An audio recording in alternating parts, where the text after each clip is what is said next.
All right, strap in, everyone, because today we're taking a deep dive into one of the most, well, let's just say controversial relationships in recent history. Definitely one for the books. Yeah, Mary Kay Letourneau and Vili Fualaau. A story that just won't quit. I think we all know the kind of the surface, right? Teacher, student, the age gap, all that. But today we're really going deeper. Like, what's the psychology here? How did this affect, everyone, society even? And what questions does it raise? I mean, are we still asking those same questions today?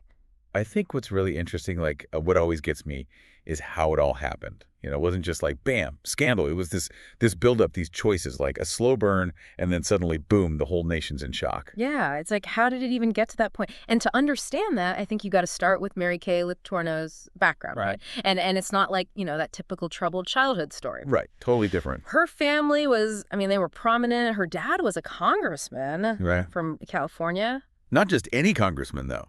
John G. Schmitz, super conservative. Like, some people even thought he was extreme. When you grow up like that, so rigid, some psychologists say it makes you rebel later. Yeah. Like you have to break free. So it makes you wonder, right?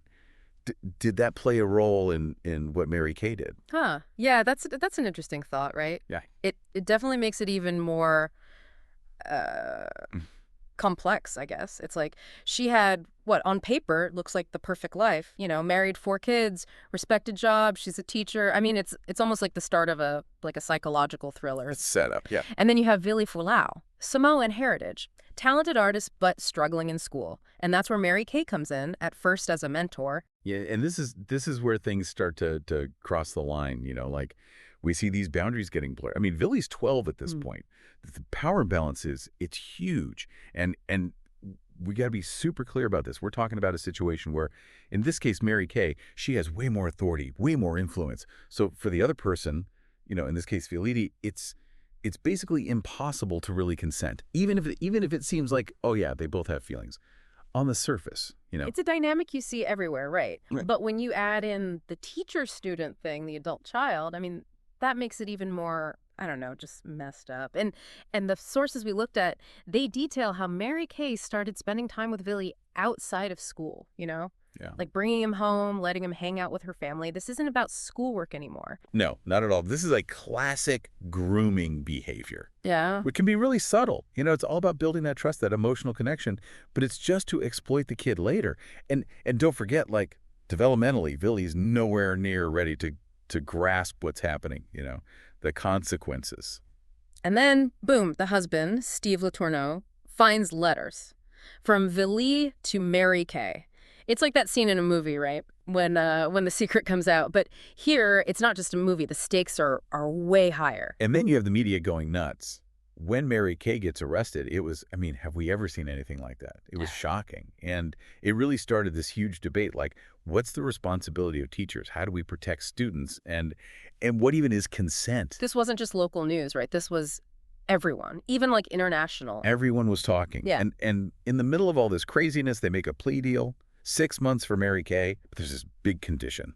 No contacts with Vili. Yeah, the no contact order seems pretty obvious, right? Like, protect Vili, keep them apart, but then, not even 2 weeks after she's out, Mary Kay is caught with Vili. Broke the order, just like that. whoa, okay. Talk about a twist. She was challenging everyone, right? Like, you can't stop us. But that came with a price, right? Oh yeah, huge price. Yeah. She got a way harsher sentence, 7.5 years. And by this point, she's pregnant with Vili's second kid, their first, a daughter. She was born right before the first sentencing. So it's adding this whole other layer to it. This story's already crazy, and it's like, whoa, even more complicated. I was like, what was she thinking? Was it, real love? Was it some delusion? Did she think they could, beat everyone, beat society, and make it work? That's the million-dollar question, right? Psychologists and sociologists, they've been debating this for years. Some say it's cognitive dissonance, You got these beliefs that clash, so you act in ways to make the discomfort go away. Others think she was just so convinced, like they were meant to be. Didn't matter what anyone else thought. Wow. So she does her time, gets out in 2004, and get this. Vili, he's an adult now, and he still wants to be with her. And that's where everything changes again. They get married. 2005, huge media circus, of course. And it sparks even more debate, right? Is this ethical? I mean, Right. legally, Vili's an adult, so it's different now. But their past, that power dynamic, it never really goes away. And wasn't happily ever after, right? Think about it. Living under that microscope, everyone judging. They struggled financially, always in the public eye. And that history, it was always there. Like, can you even have a healthy relationship with all that baggage? It makes you wonder. It does. It's like they were always swimming upstream, and their past, it was always right there. And then 2017, they've been married, what, 12 years? 12 years, yeah. And Vili files for It separation. was a big turning point. Yeah. We don't know the exact reasons they kept that private, but Yeah. I mean, come on. All that pressure, their past, it had to have taken a toll. Later, Villele actually talked about how the whole thing, like the relationship, the backlash, it really messed with him, emotionally, mentally. It just shows how much impact this kind of unconventional start can have, and how hard it is to make it work, even years later. It's sad trying to build a life together, but it's like everything's against them. Public opinion, their history. And their separation in 2017, it wasn't just about them anymore. It was like society was like rethinking the story. Wow. What are the long-term effects? What does this all mean? It wasn't just a tabloid story anymore. It was real life. And speaking of real life, we have to talk about their Like, kids. absolutely. Two daughters growing up with all this. Imagine the constant scrutiny, the whispers, the impact that must have had. Trying to be normal teenagers, young adults, but with that, like, that weight on their shoulders, it's hard to even fathom. Hmm. This story, it wasn't just about Mary Kay and Vili. It touched so many others. And it touched society as a whole. This case made us confront some uncomfortable stuff. Power, consent. What are our responsibilities, especially for people in authority? Yeah, like it broke that whole teacher seducing student thing, right? It made us look at the power, who really has it, no matter who seems to be, making the first move. Exactly. And that change, it led to actual laws changing, policies in schools. After this, lots of states got tougher on teachers. Clearer boundaries, serious consequences if you cross them. It wasn't just talk, it was action. It's like society was saying, we get it, this is serious, and it's not happening again. This case, it really made a difference. And it showed us how much this can affect young people psychologically, even if students seems to be going along with it, willingly. The damage, emotional, mental, it can be huge, lasting. We talked about grooming earlier, and this is where it gets real. The manipulation, the pressure, the possibility of trauma, we can't ignore that. This goes beyond classrooms, too. The Letourneau case, it made us talk about power in all kinds of relationships, especially when there's an age gap or someone's in charge.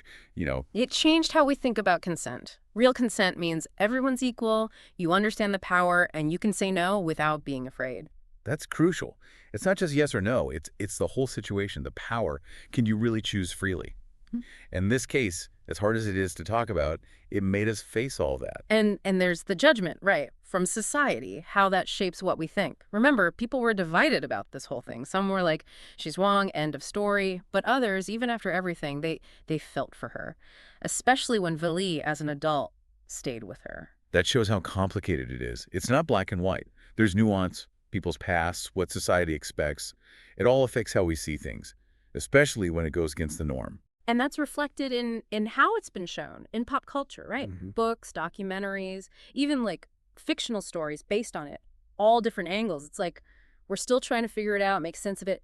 Those hard questions, the ones with no easy answers. It's like society itself is still processing it all, looking for meaning in this story that keeps like challenging what we think we know about relationships, power, how people act. It just won't go away. It keeps coming back, makes us talk, makes us face those uncomfortable truths about ourselves, about the world. But even with all the scandal, the pain, the judgment, there's still like this human element.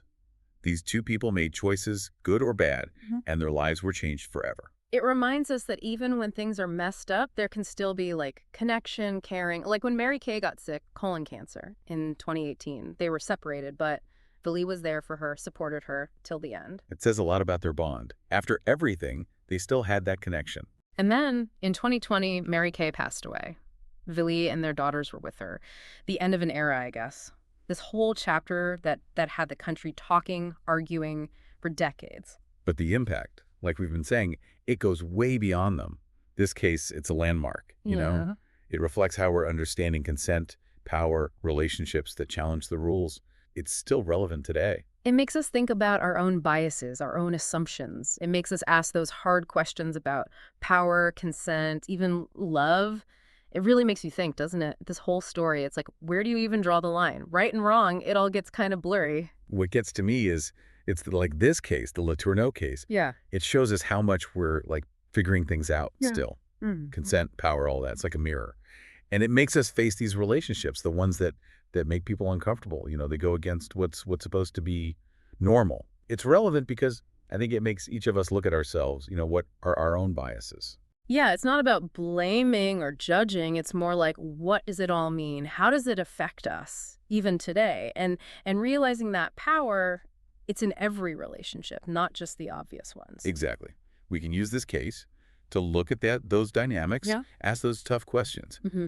about consent, what society says, Yeah. and what happens long term when a relationship goes against the rules. I think for me, one of the biggest takeaways is we got to keep talking about this, these uncomfortable things. We can't just avoid them. We have to hear different sides, different perspectives, Yeah. and challenge our own, our own biases and work towards a world where we get it, we get power, we get consent, and people can choose freely in their relationships. Totally agree. It's about being aware, respectful, and being open, Yeah. communicating.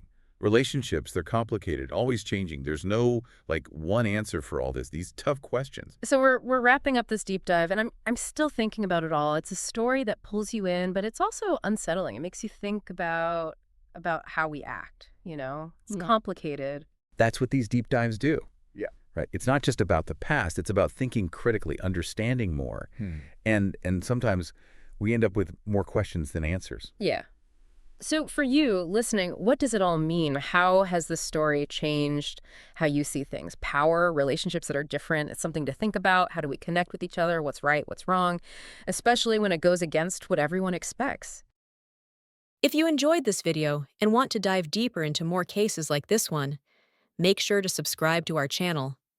Don't forget to like the video if you found the story compelling, and share it with your friends and family who might be interested in true crime and mysteries. By subscribing, you'll stay up to date with all our latest content and join a growing community of curious minds exploring the most fascinating cases. Click the notification bell so you never miss an upload. Your support means everything.